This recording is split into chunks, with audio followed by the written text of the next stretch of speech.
Bonjour à tous, c'est Odile. Alors aujourd'hui, je vous retrouve pour vous présenter à nouveau un tarot, le Light Sears Tarot, la version mass market, éditée donc en anglais, que j'ai bien failli ne pas acheter. Donc là, je remercie ma copinette Sonia au passage, qui se reconnaîtra, qui m'a dit non, c'est bon, tu peux y aller, il n'y a pas de souci.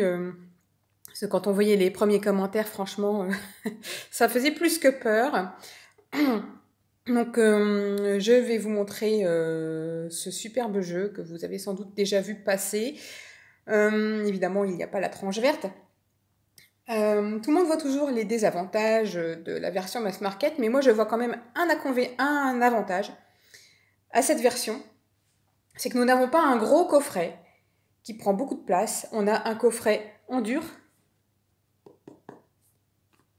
et un coffret de taille tout à fait normale. La taille du jeu, en fait. Hein. Hop là, allez. Voilà. Voilà, donc par Chris Anne, édité par Hay House. Donc, à l'intérieur de la boîte du coffret, on a un petit mot.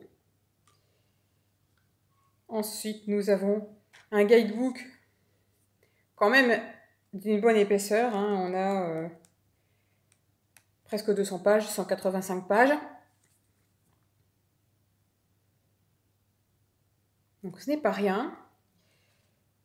Ensuite, nous avons les cartes.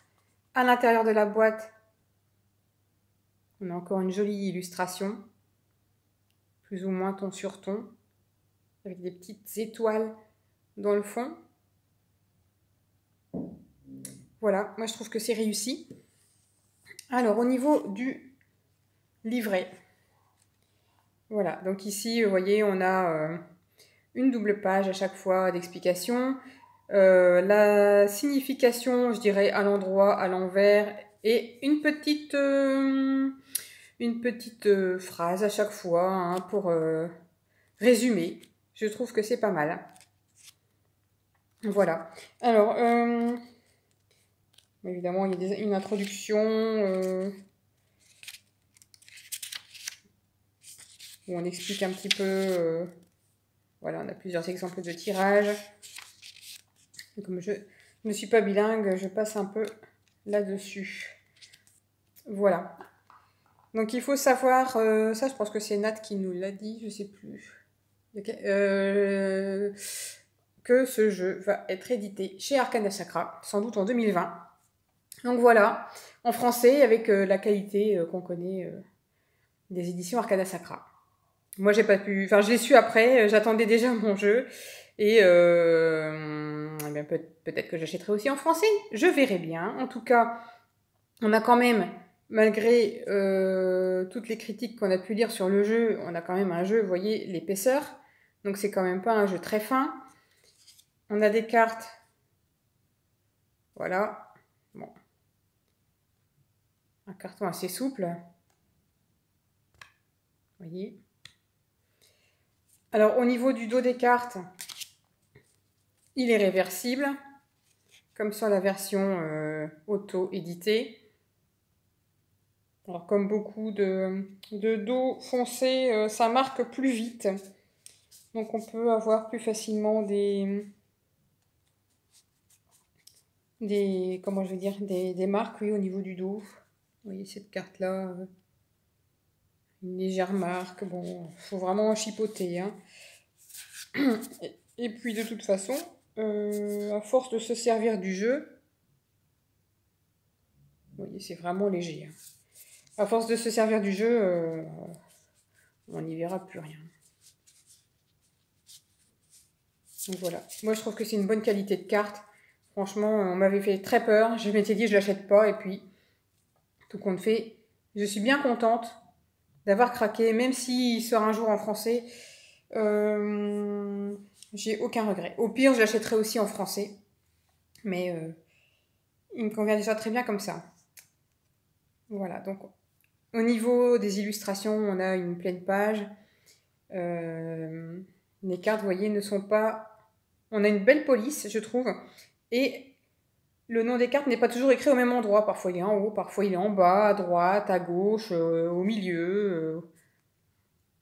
C'est assez original, bien fait. C'est un jeu qui respecte le Rider-Waite, mais en beaucoup plus moderne. C'est-à-dire qu'on va avoir, on va avoir des personnes d'âge différentes, de couleurs différentes, de corpulences différentes. Et puis au niveau des illustrations, eh bien, ce sera aussi des illustrations originales, différentes, mais toujours dans l'esprit du Rider-Waite. Ça, vraiment, j'adore quand on n'a pas pile poil le jongleur, par exemple, je reprends toujours le 2 de Pentacle. Il y a tellement d'illustrations différentes qui pourraient désigner, illustrer la même pensée, qui pourrait illustrer la carte que... voilà, moi j'aime bien quand c'est un petit peu original, différent, tout en gardant l'esprit du jeu. Donc voilà, le fou que vous avez eu le temps d'admirer, le magicien, et on retrouve le symbole de l'infini. Là on retrouve les 4 éléments, la terre, l'air, le feu, et je sais pas, j'ai oublié l'eau peut-être. La grande prêtresse. Regardez comme elles sont jolies, colorées. C'est moderne, c'est beau à la fois. L'empereur. Le hiérophante. Allez, on a du rose. On va voir plutôt du rouge, rouge passion avec les amoureux. Vous voyez, on a 2 personnes de couleurs différentes. Regardez-moi ça, les couleurs du chariot, du violet, du jaune-rouge.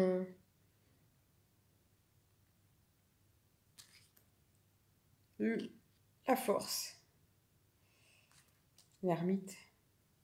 Regardez-moi ça comme elle est belle cette carte.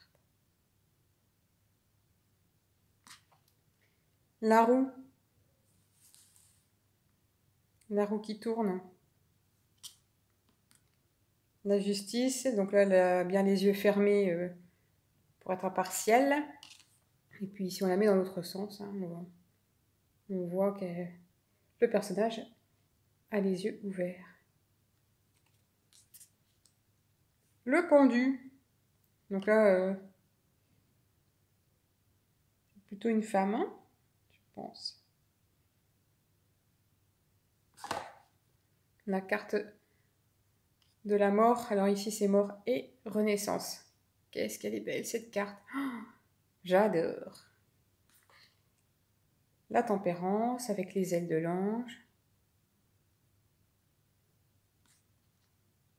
Le diable qui vient nous tenter. Viens par ici, viens par ici. La tour, regardez l'originalité de cette illustration.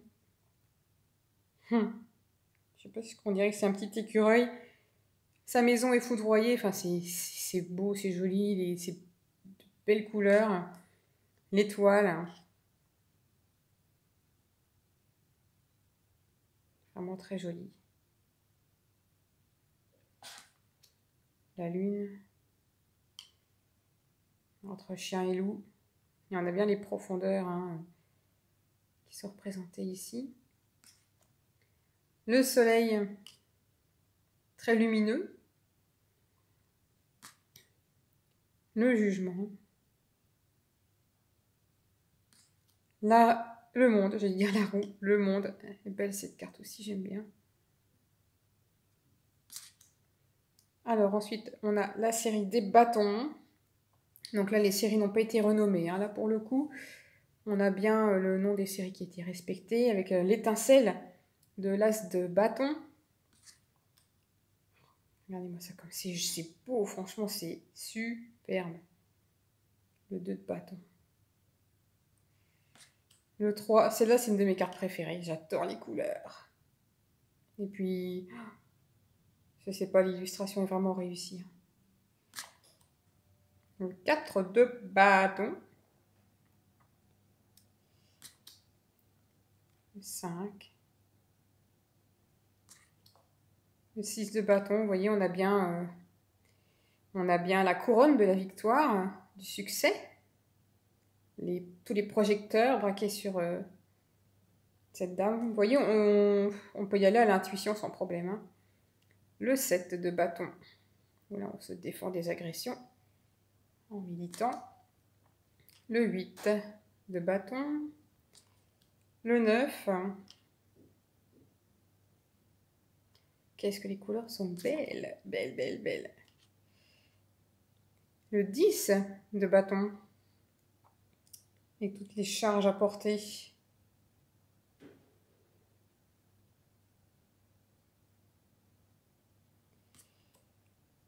Alors, ici, nous avons le page de bâton. Vous voyez ici le chevalier, le cavalier, c'est une dame. Personnage féminin, on voit bien le cheval derrière.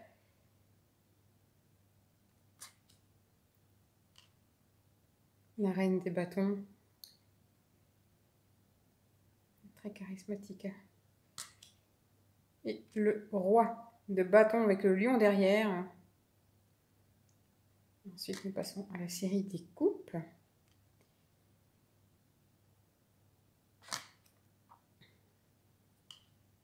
Deux de coupe. Regardez-moi ce panel de couleurs, franchement, d'une carte à l'autre, c'est superbement bien fait.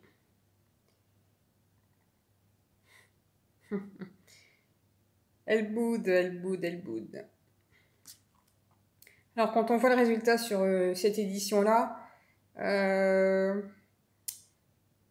il me tarde de voir ce que vont faire les éditions Arcana Sacra. Hein. Ici, la nostalgie, la gentillesse, l'innocence. On retrouve tout, hein.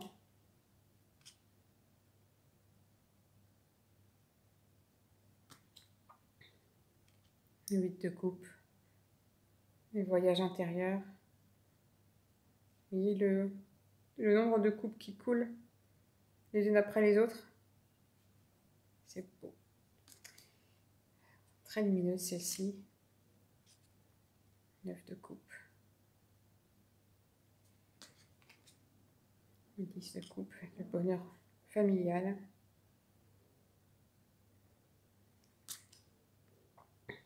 Le page. Avec ce petit cochon ici. Les petits cochons. Allez, montre-toi, petit cochon. Voilà. Oui, beau avec des petites ailes. Voilà, fait un peu rêver, hein, cette carte. Le chevalier de coupe, toujours avec son cheval. Son bouquet de roses. Pour aller faire la cour. La reine de coupe. Très zen. Et le roi de coupe. Ils sont fantastiques, hein, ces cartes. Alors après, nous allons passer à la fameuse série des épées.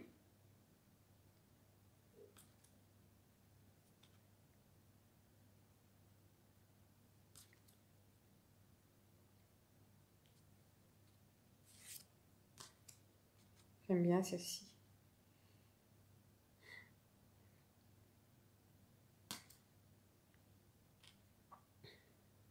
Cinq des épées, oui, on voit une personne ici qui part en levant les bras. Il y a eu une dispute. Le 6 des épées, on largue les amarres, on part. Le 7 des épées, c'est toujours intéressant cette carte. Il fait son coup en douce. Alors parfois c'est pas toujours négatif, hein, on peut faire son coup en douce. Moi une fois je l'avais tiré, effectivement, je faisais un coup en douce, mais c'était pour faire une surprise à quelqu'un. donc voilà, j'avais tiré cette carte-là. C'est pas toujours une connotation négative. Le 8 d'épée.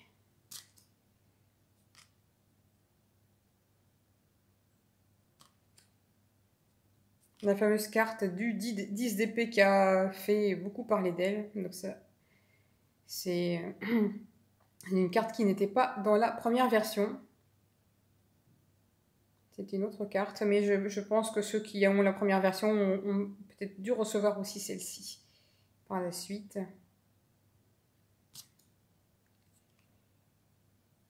Une page des épées. Toutes les ampoules ici.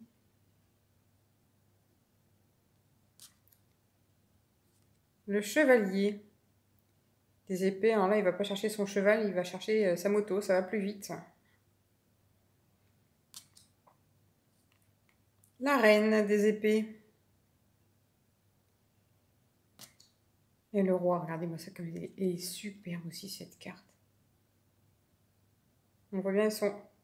Je ne vais pas parler de l'aspect des cartes, mais elles sont mates, très légèrement satinées. Elle brille un petit peu quand même. Elle est belle cette carte. On voit les montagnes derrière, les plumes. Vous voyez, tout au-dessus du corbeau, on voit le signe de l'élément R. Une petite chouette. Très très jolie cette carte. Et ensuite la série des pentacles.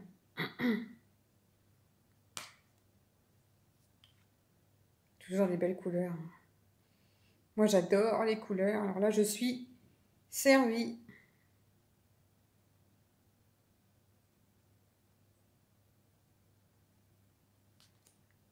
Trois de pentacles. On travaille ensemble. On apprend. Le 4 de pentacles.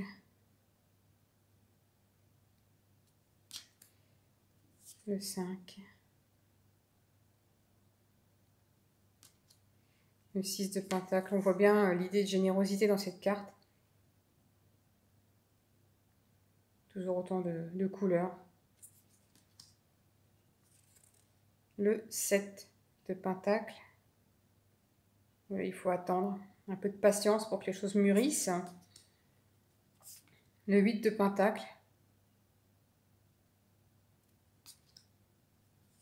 Le 9. C'est l'abondance. Le 10 de pentacle, hein, souvent représenté par une famille.